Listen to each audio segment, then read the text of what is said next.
We've all been there, right? Parenting on autopilot. One minute, everything's fine, and the next, you've reacted in a way you totally didn't mean to. So what's really driving those automatic reactions? Well, today we're going to pop the hood on that invisible engine behind our parenting choices and talk about how you can take back the wheel. Does this sound familiar at all? You're exhausted, your kid does that one thing that pushes your buttons, and boom, before you even think, you snap. You react, and later you're just left wondering, where did that even come from? Well, the good news is you're definitely not alone. It's not a personal failure, it's a pattern.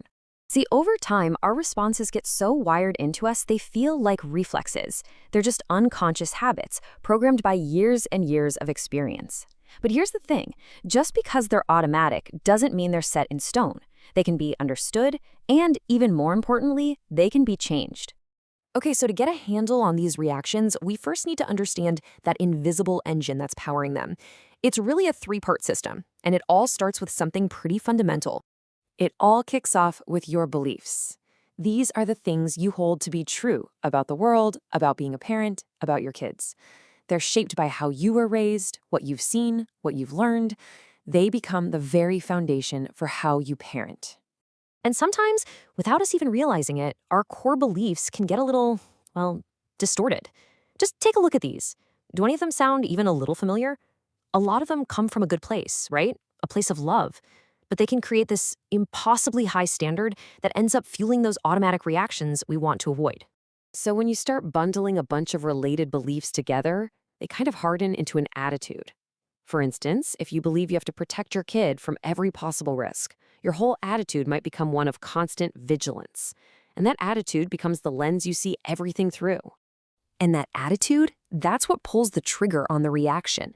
This is the final piece of the puzzle. It's that automatic response, both emotional and behavioral. It can be a good thing, like when you instinctively comfort your kid when they get hurt. Or it can be negative, like getting angry when one of your core beliefs about how things should be gets challenged. Beliefs shape attitudes, and attitudes trigger reactions. So how in the world do we break that cycle? Well, this brings us to a really powerful tool. A retired clinical psychologist named Lane Lasater adapted the work of the famous psychologist Albert Ellis to create a framework he calls rational problem solving. And it's designed to help you get in there and challenge the very beliefs that lead to those destructive behaviors. So, here's how that negative cycle usually plays out. First, something happens, that's the stimulus. Second, your attitude kicks in and puts a negative spin on it.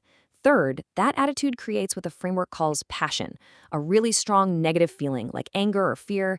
And finally, that feeling drives your reaction, and often it's a reaction that just makes things worse. All right, theory is great and all, but let's take this thing for a test drive.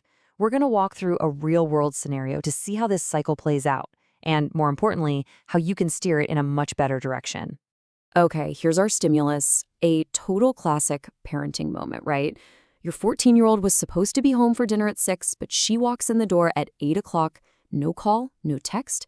Your heart's pounding, your mind's racing, and this is the exact moment that cycle kicks into gear.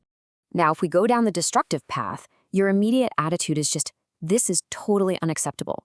That rigid attitude fuels the passion. You get really, really mad. And that leads directly to the reaction. You shout the second she walks in the door. She retreats, a door slams, and now nobody feels good and absolutely nothing has been solved. But, and this is probably the most important part of this whole thing, you are not stuck on that path. In that tiny little space between what happens and how you react, you have a choice. You can interrupt that automatic cycle and choose a more constructive way forward. So here's what that other path looks like. You take a breath and you modify your attitude.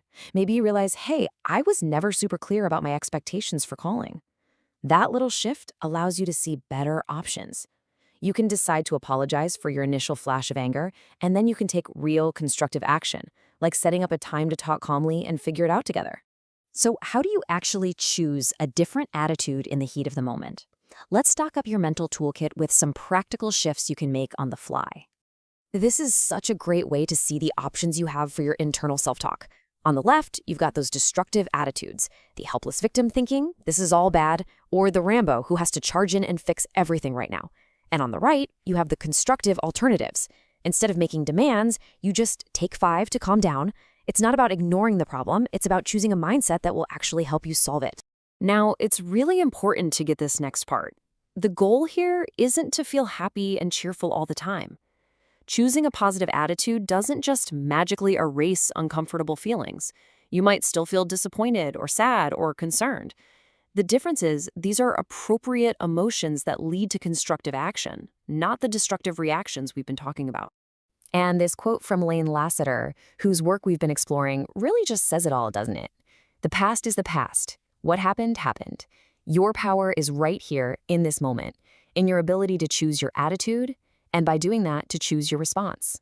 So, as we wrap up, I want to leave you with a question to think about. What about your own parenting autopilot? What's just one automatic belief, one story you tell yourself that might be driving a reaction you'd like to change? Because choosing to challenge that one single belief, well, that's the first step to taking back the wheel.